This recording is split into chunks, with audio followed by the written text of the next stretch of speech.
Hey guys, thanks for coming. I see some familiar faces and some that were on Pixels only, like through Instagram in person.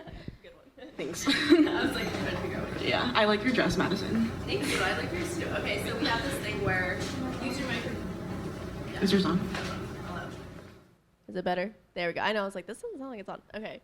We have this thing where whenever we hang out, we wear the same clothes, and it's never on purpose. So we're wearing like the same dress in different colors. Yeah, so sorry. we're just like the same person. If you get us confused, I'm in the red.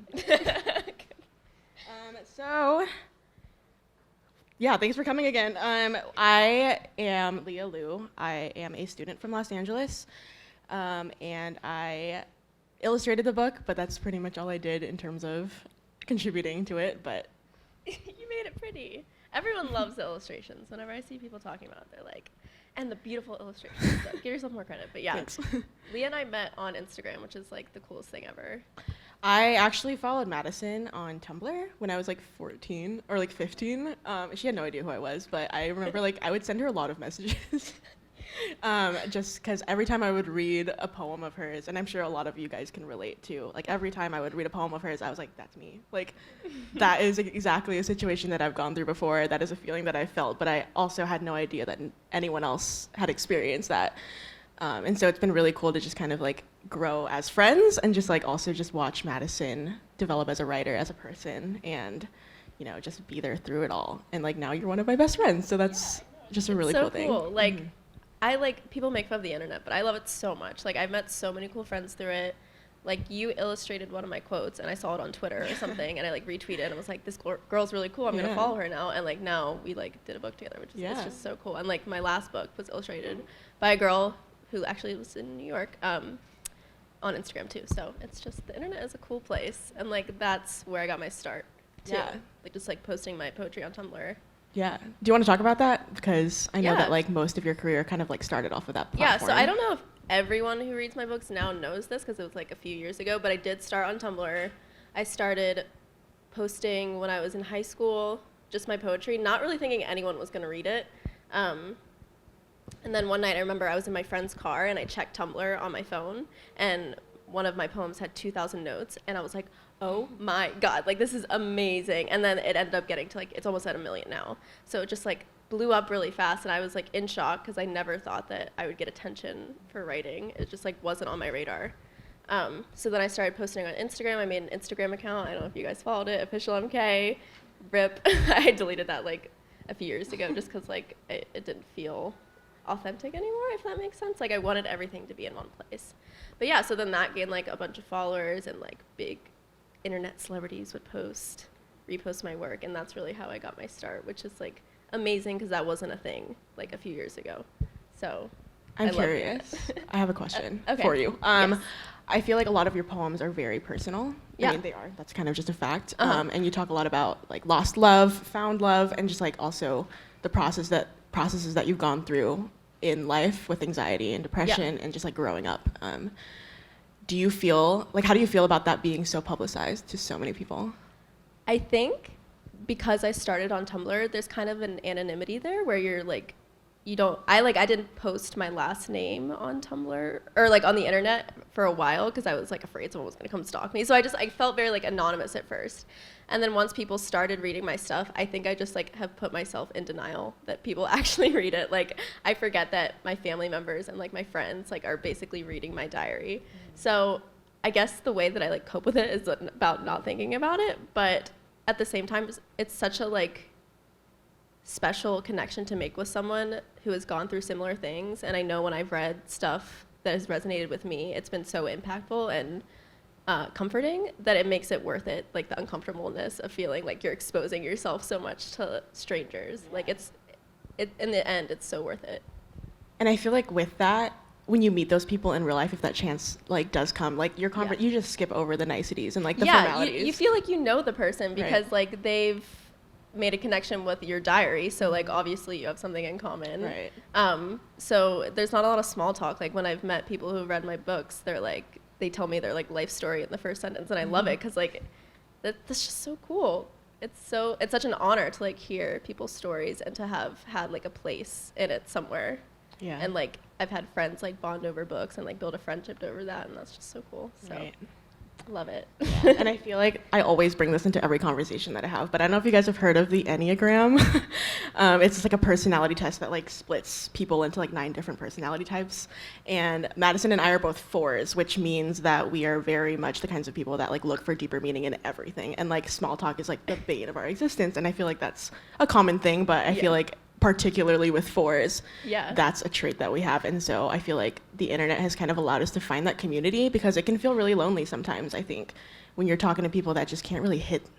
You feel like no one gets you, right. like as a 4, you're like, exactly. oh my gosh, I'm the only person who feels this way. And then you put yourself out there in such a like vulnerable place, and people come back and say, like, I feel the exact same way that you felt. It's like, oh, cool, I'm not alone. Like, it's awesome.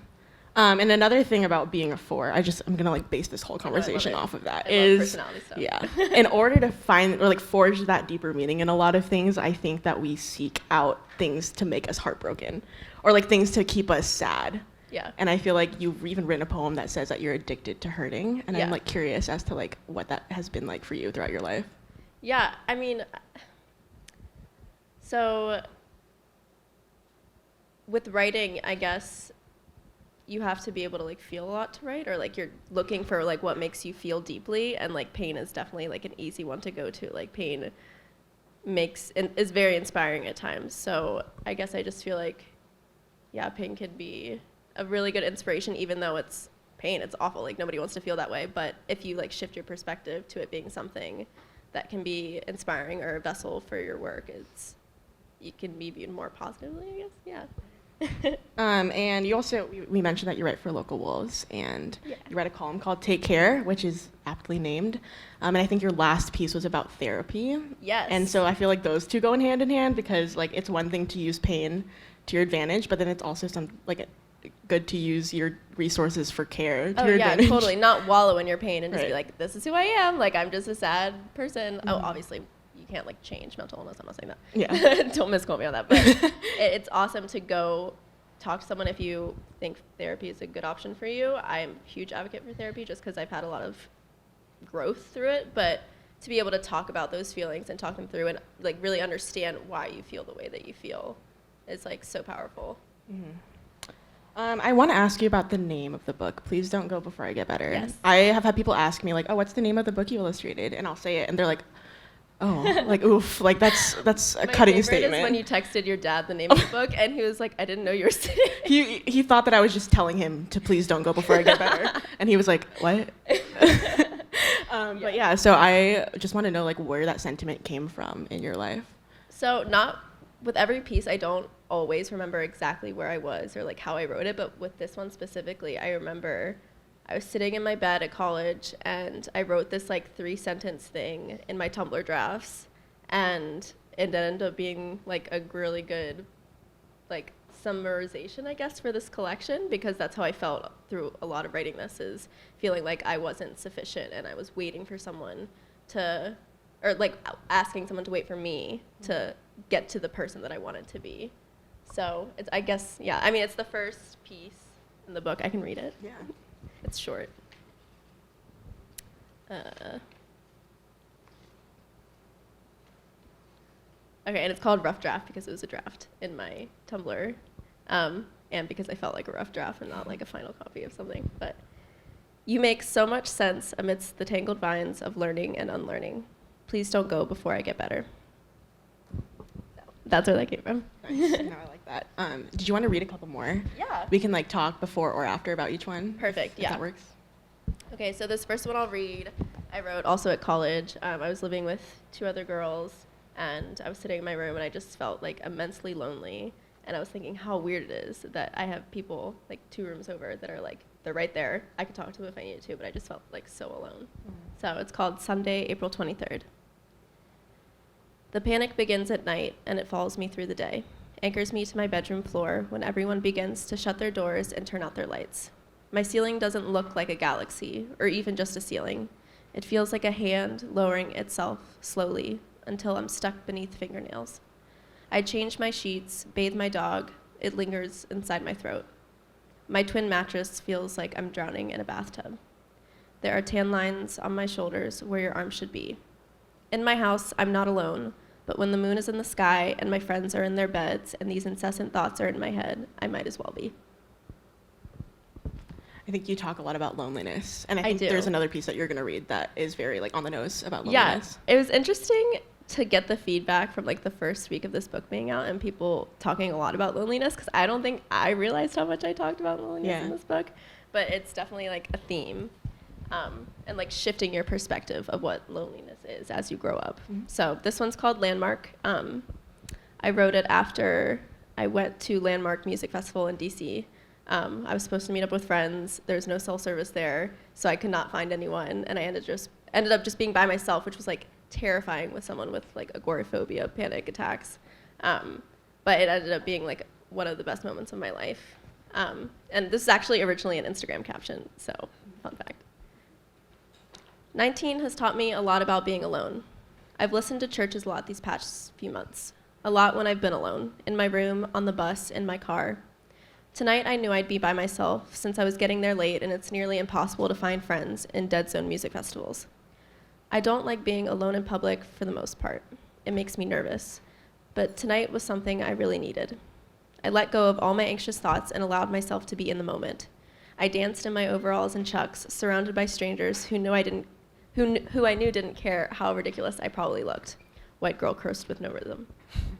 I was completely alone, surrounded by hundreds of people, consumed by music that I love, and it was so cool. They played Tether, which is a song I've been dying to hear live for a while now. It was amazing. I couldn't stop thinking about how happy I was. A girl I didn't know whose friend was in a bear suit came up and hugged me because she was just so excited. Thought this random PDA was super cute, even though it was probably drug or alcohol induced, whatever. It was a magic hour that made me feel so alive. It was a moment I didn't mind being alone in. I'm learning how to spend this time alone with myself. You begin to notice these moments in your room, in the car, at the mall, grocery shopping, getting your cracked phone screen fixed, driving home for the weekend. It's scary and new and weird. It can be hard, and it has been for me. I'd never really thought about how lonely these years could be. Of course, I'm surrounding myself with friends that I adore, but time spent alone is unavoidable. And being alone isn't necessarily bad. It's just a part of life. Someone can't always be there with you at the doctor's office or in the bookstore line.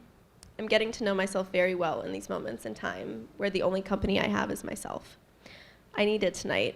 I needed to let go and not care who was looking. I needed to sing and jump and be happy. It's amazing how music can do that, make life feel so much more real.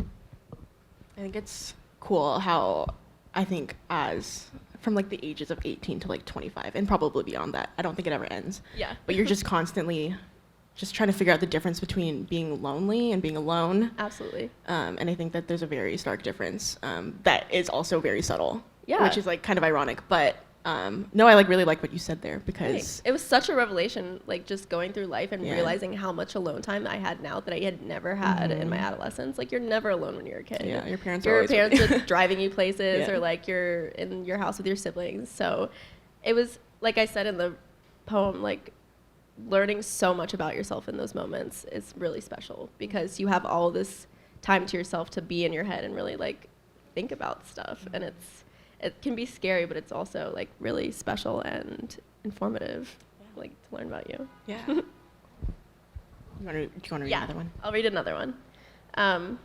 This one is, we can talk about imposter syndrome after this one. Yeah. I don't know if It's you a guys fun have one, heard of fun that. thing to talk about. But just like growing up and having such a difficult relationship with your perception of yourself and how others perceive you and being like, who am I? Right. So this is called Magnets. I'm in a constant battle with reality and pretend, with who I am, who I want to be, and who I wish I could be, with picking up the pieces, painting portraits of something strong, something whole, something to be proud of, and shattering crystal vases on wooden floors, while smiling without blinking, with seeing just how far I can run away from myself without forgetting myself. I lie in my bed and I sip my tea, and it feels like the rain outside is going to swallow me whole. And I'm happy, and I'm sad, and I'm panicked, and I'm trapped, and I'm everything, and I'm scared. And the sky is dark blue, and the night is so dizzy, and so am I. And I've forgotten how to exist. Do you have anything to say about imposter syndrome first? I feel like you have a better definition of it, so I might let you like explain what it is, but it's something that we both experience. Yeah, I think we were even talking about this before. We like met up earlier today and we're talking about like we're doing an event tonight where people are gonna listen to us speak, but what do I have to say? Like I have nothing to say, and like I have no advice to offer. I'm a baby. Like, you know, we just feel like posting about like, I'm doing a book reading. Yeah. Like, who am I? Like, yeah. no, And then I'm not. people will like DM you and say like, congrats on all your success. And I'm like, where? Like, what is my success? Which one? But yeah, I think that that's like a thing that it's imposter syndrome. I don't know the textbook definition of it, but I know it's just like this feeling that like no feeling matter. like you're an imposter, like you're fake, like even though you might be having like a lot of success and like wanting to share that, also feeling like you're not valid and or like you don't deserve. Yeah, and I think that's really present in like as you're like a young adult because you're so like inexperienced or like you're just starting out. So like even if you do have a success or whatever growing up, it like feels like you're not allowed to brag yet or something, you know what I mean? Or like you're putting yourself up against people that are so accomplished in your field, especially as like writers and stuff. Like I'll read a lot of articles by people that are like 30 years old that have just written for like every publication. I'm like, well, I can't write anymore. Like that's not my field.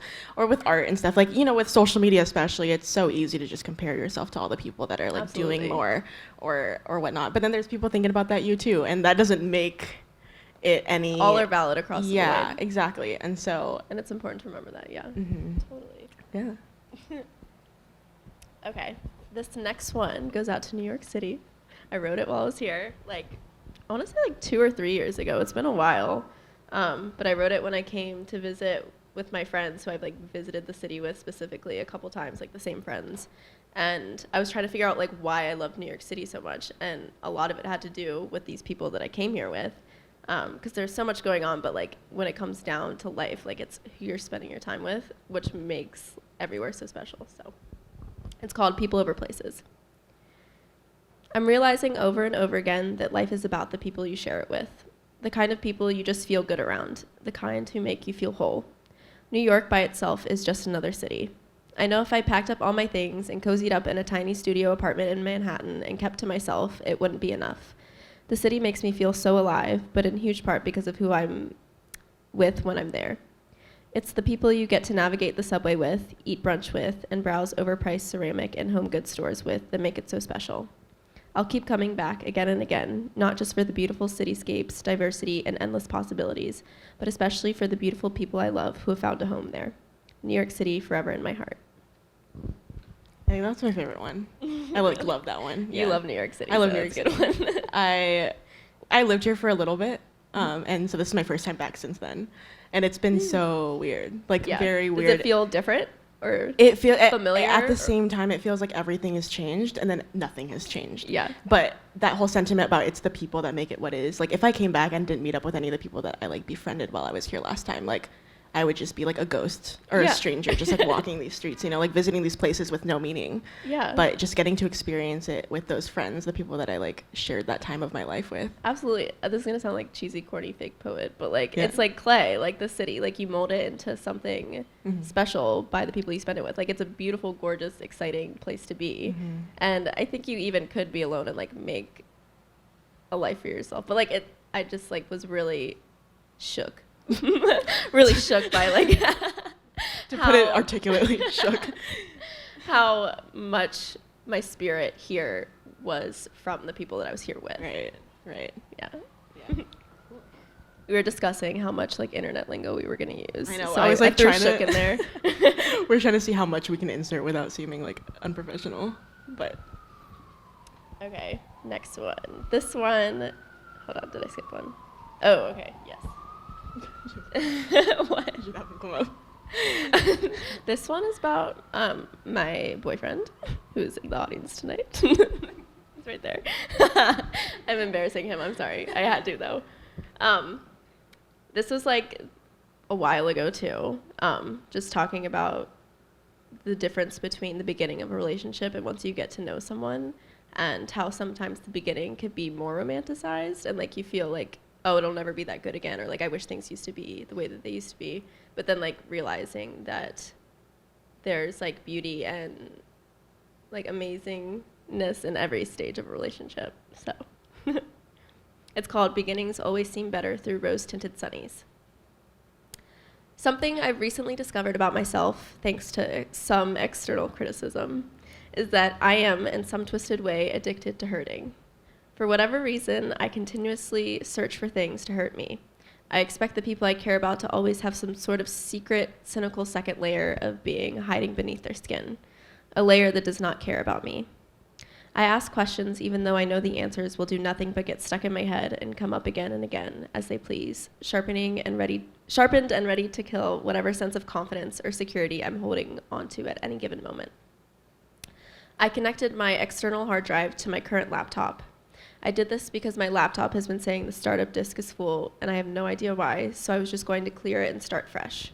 Funny, I wanted a clean slate, but instead I got stuck in the trenches of a year-old iPhoto library, looking at old screenshots from the beginning stages of a relationship that's currently wrapped up in a nostalgic little coffin. You said, "I still think you're incredible. Come live with me forever, please, and let's just hug. Can I call you today or tomorrow? Do you miss me?" I read these texts from last October and told you, "Kinda miss the old you." To which you replied, "Really? I thought I was worse, more reckless." So I clarified, "I mean the way you texted me. Nice being told you're incredible, you know." And you said, "I was saying that and also being terrible, though." And you were right. It's easy to look back and romanticize the bits of time when you were first getting to know someone. Both of you were looking at each other the same way you have to look at the sun when it's in the middle of the sky, squinting because it's so bright. Then once you get to know them deeply, you look at them the same way you look at the moon. You can stare at it for hours, mesmerized by its glow, and not say a word. In the beginning, you see an incomplete version of someone. As time goes on, you begin to see someone fully, and you no longer have to wear your polarized Ray-Bans, and somehow that makes it feel less significant, when really it's the opposite, because now it's real. I have to remind myself that, 1, whenever he wakes up in a half-asleep daze, he always reaches for me, or kisses me, or rubs his thumb on the back of my hand and pulls me closer. 2, sitting in the passenger seat as I drove around aimlessly for an hour and a half, on New Year's Eve because I was upset and didn't want to be at home, he told me in the 7-Eleven parking lot while I cried at 1 a.m., "I think you're being too hard on yourself." 3, spending hours caring for my dog when she was ill. 4, buying last-minute Christmas gifts the day before Christmas Eve and wrapping an impossible-to-wrap basketball for my brother. 5, encouraging me to brush my teeth after I've already gotten into bed despite my whiny protests. 6, not taking my bullshit. 7, listening to 2009 alternative rock in his car with a box of Krispy Kreme donuts in my lap. 8, meaning everything he says is better than any mushy text from when he barely knew me. I guess in some way we're always romanticizing something. In my attempt to explain that the romanticizing that happens in the beginning stages of relationship pales in comparison to the vulnerability, authenticity, and selflessness of deeper human connection. I romanticize very normal scenarios and may have painted them to be more significant than they probably were. Sometimes I look at him and it feels like he's the only person I want to know. Other times I look at him and think about what a beautiful first love he was and how I'll always remember the special space and time we shared. But in my bones, I feel there is more for me to feel elsewhere. Maybe that's just me coping. Things with us aren't perfect, which I'd say should be expected of any relationship. And maybe things with us aren't even what they're supposed to be, but I'm 19 and I've never kissed anyone else, and I'm not sure how I'm supposed to know what is and what is not worth fighting for. All I know is that I care for him very much. So that was written when I was 19, so that was like 3 years ago. So obviously it worked out because he's sitting right there.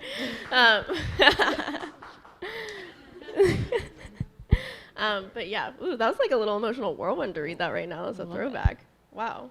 So I have a question. Yeah. You wrote this book when you started writing it when you were 19. Yeah, I started writing it right after I finished my last book. Okay. So it's been a few years in the making. What timeline or like what blip of your timeline does this book span? Like what ages? This is, I think it's 19 to 21. 21. So 3 years. Yeah. Yeah. Cool. I was in school.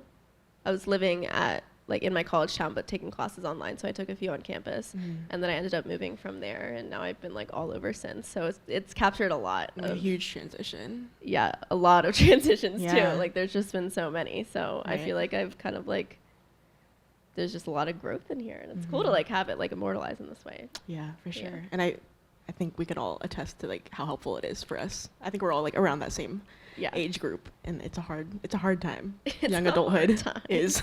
Poor us. Yeah, I know. It's hard and exciting at the same time. For sure, for sure. Do you want to read one more? Yeah. So this one is also about Christopher, and it was after we had like rekindled our love, and it was like I like felt like I was falling in love with him all over again. It was really special, so I wrote a poem about it. It's called Beautiful Alone. Oh wait, I described the wrong poem. This is not the poem that I was talking about. It's okay. Well, this is a totally different theme. This was when we were making that. Ooh. Hold on, I want to find the one that I just described because okay. I really liked that one. Okay, here it is. It's like 2 pages later. Okay, this one's called Rest. I wrote about a boy the night we met, glasses and a polka dot shirt I never thought would leave the stars and trees of that early morning in August. It felt like a lunar eclipse, a moment when I stood with my face up to the sky, straight on and uninhibited, but never expected the moment to stay. Moments like these come and go and are accepted as fleeting. Special dates to mark on the calendar, not penciled in on every square. I believed that he was fleeting, that my moons would always be gray. Yet I kept writing about him, a crimson moon with a recurring theme of crimson feeling, full of passion, anger, pain. I felt more inclined to write about him when my skin would crawl rather than when my heart would flutter. Maybe it was because our hearts were always beating, but never in time with one another. I was afraid that my poems would become gravestones, filling a cemetery of our almost love, hurtful reminders of what I never fully had until now. My heartstrings are completely entangled with his, a mess of indistinguishable shades of lavender that hums melodies of both obsession and safety. When I left him in those early August hours, my dreams of him faded the next morning. They turned to dust as soon as the sun touched the horizon for 472 days. I thought I'd lost something I'd never get back. I did. I watched our mercurial infatuation die, and from its ashes rose a love like nothing I'd ever known. And now my dreams of him stretch into the abyss of time, eager and familiar, as if there's only ever been crimson moons hanging in the sky. Aww. You said you wanted to read the Afterword? Yes, too. That's what I'm most excited to read. Yeah. I don't know how many people actually read Afterwards, but I wrote this at the end of the book, and it felt like a good summary of everything that I had just said. So it kind of wraps up the whole collection. So I wanted to read that for you guys. Let me begin with this. Sometimes you must go through things totally and completely to fully understand them. The past few years of my life were a whirlwind. I saw myself as broken, and I didn't know how to fix things. Or maybe I did, but I didn't know how to muster up the courage to do so. I crossed my arms and furrowed my brow and screamed while keeping my feet planted firmly on the ground. Then, one day, I decided to move. I woke up and realized that I would rather be lost and broken down on the side of the road without a phone than sink deeper and deeper into a foam pit of comfort and lethargy. I wanted to feel alive again. For weeks, I'd stay up late at night looking at flights online, picking at my cuticles and replaying a scene in my head over and over again of me navigating the airport until finally I bought a one-way ticket that would set me free. Moving across the country was the best decision I ever made. It was an awakening. I look back and realize I had to be fully immersed in all of that darkness to really understand it and myself. On those overexposed and oversaturated months in Los Angeles, I'd wake up in the morning and walk my dog. Some days taking a quick loop around the block, other days not worrying how far away from home we wandered. I did yoga in my living room and told myself I was more capable than I realized. I entered anxious situations and reminded myself that not trying is more harmful than doing the thing that scares me. There are still things I want that I do not have yet. I have so much more to learn. I'll always be learning. Life is a constant torrent of trying to figure shit out and doing your best. In October, I purchased another one-way ticket. I left a love that grew me and shaped me, but did not nourish me in ways that my soul ached for. I said goodbye to acai bowls and palm trees, and kissed my best friend of 3 years goodbye. Some might feel that traveling across the country for a relationship that would end was just a waste of time, an immature and starry-eyed adolescent mistake. But I don't see it that way. I look in the mirror and I see someone brave, someone full of hope, someone who chose to chase warmth all while knowing the real possibility of imperfect endings. I believe that fairy tales don't always end in happily ever after. Mine ended in tears and poorly taped cardboard boxes, but it was still magic. I will forever cherish the time I spent with the person who so many of these poems are about. He was a temporary home, one that I'll go out of my way to drive by every so often, giggling at the new garden gnomes and Christmas decorations put up by the latest occupant. We are so lucky to love, to know the light and dark parts of each other's souls, to get to feel anything at all. None of it is in vain. We turn the hurt into art, into poetry, into stories to share that create unity and understanding. The bliss turns into Polaroids we tape above our desks, montages we play back in our minds set to blaring 80s European rock. I used to see the stages of my life only as steps towards improvement. I thought I had to justify everything with my desire to be better, seeing present sorrow as a fleeting phase, like somehow the lulls of depression and anxiety, the slower days, the dull minutes were not me. But they are. Every moment is valid. Every moment counts. And we must learn to love who we are right now, apart from who we could be in the future. We are more than just the highlight reel. We are the moments in between, the messy hair and the drunken irrationalities. We should find peace in lazy afternoons instead of criticizing the inactivity. Learn what drains you and what makes you whole. Focus on the here and the now and the good. You are here, you are now, and you are good. I used to fear abandonment because I thought that my imperfections made me inferior. That to earn the affection of someone I cared for, I had to beg them, please don't go before I get better.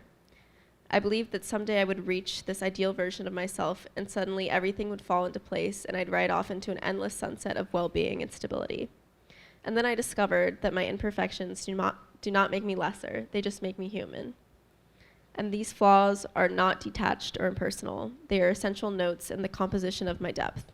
And unrealistic sunsets should not be the motivation, but rather the beauty of all that imperfection, the gift of feeling, the luck of existing, and the chance to write poetry about it all.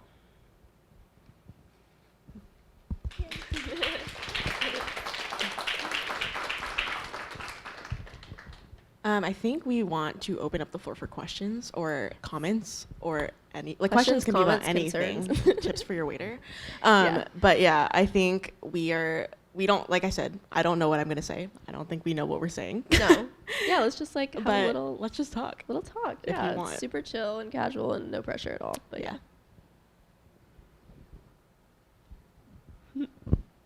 Hi. Yes. Are you working on anything? No pressure. Yeah. I have started writing, like, or I never stop writing, I guess. So as soon as like I locked in like this book, I have continued to write, and those will go to my next book. So yes, there will be another book at some point. Yeah. Are you going to bring your weekly newsletter? Oh my gosh, I really want to. I dropped the ball in the. Oh, that makes me so happy. Yeah, I loved writing them. I just got so like overwhelmed with life, and I just kind of like let that like fall behind. But I really have enjoyed doing that. So yes, I want to start doing them again. And now I'm like definitely more encouraged to do so since you said something. So yes. Oh, if you don't know what she's talking about, is that what you're gonna say? I love them too because we'd have a conversation and like 3 days later her newsletter would come out and she would have like evolved thoughts from our conversation. And you're like, I never heard during the conversation what she thought about afterwards and like in the newsletter. And then I read it to you, and then you know, yeah. So I have like a sign-up link on my website, madison.co, where you can sign up. I used to do weekly love letters, so I would just like write about what I was feeling that week or like things that I had learned that week. And they would always be encouraging, and I'd like include like cute little pictures from Pinterest of like encouragement. So I would like to start those up again. Yeah. Hi. Yes. In terms of like writing 18 years and just like your first book, Yeah. what like how did that come about and like what how did you choose which poems you wanted to include in there and stuff like that? Like what was that journey? So I mentioned earlier I had an Instagram account where I posted all of my writing, and a lot of people were just saying like, you should do a book, you should publish a book, and I was like, I have no idea how to do that. So I just started Googling and found Create Space, and I decided to self-publish through there, which is like a print-on-demand website where you can just, if you don't like have a way to publish it, you can do it that way, and like anyone can do it, and it's free. But for that, I debated, because I had so much work at that point. It was like 200 20 plus poems that I had written. I debated splitting them up into 2 books, but then I was like, this is like a big chunk of my life that all fits together, so I do want it to all be together. I wasn't selective with my poems with that. I just, everything except for like maybe the first like 5 poems I have ever written, I excluded, but like everything else I just like kept in there. I don't know if that's how I'm gonna do it in the future, because I feel like I'm more critical of myself now. But like the poems that I debated not including, that I had already posted on Instagram, so many people had like said positive things about them and like said that they connected with them, so that made me feel more inclined to include them. So I guess I would just say, like, even if you're like hard on yourself about a poem and like think, oh, this isn't good enough, like there is a good chance that someone's gonna resonate with it and it's worth sharing. So yeah, did that answer your question? Cool. Yeah. Do you ever like look back at a poem and you're like, I really don't feel like this anymore? Oh my god, I wrote a poem about that actually. Because I know, like, even looking back a month, I'm like, I don't know. Yeah. So, It's like it's hard to share those poems too, because you let someone read this person you were a month ago, and then you're like, I'm not that person anymore, like don't think of me that way. But yet that happens all the time, which I think it's so cool that we're able to capture like little moments of life and like grow and like look back and be like, I don't know who that person was, because that's like really special for people who don't feel like they're making any progress or feel like they're like stagnant or feel like the same person, because you go back and read something and you're like, oh, I have like made strides, or I think differently now. So yeah, that's something I totally experience. Even just looking back in my journal, like I journal in like an unpoetic way. Just like being able to go back and read entries from like a year ago, I'm like, oh my gosh, like that's crazy that that's who I was. But yeah, totally. Yes. Who are some of your writing models? Like who I'm inspired by? Yeah. I love Sylvia Plath, which is like the cliche thing to say, but like I read The Bell Jar when I was like 18 or something and was reading it. It's like very cynical, but like I was like, oh my gosh, this is me. And like it really resonated with me. So Sylvia Plath has always been like my like idol for writing. And then more recent, like a live writer is Sarah Kay. She does a lot of like spoken word. Yeah, she's amazing. I love her.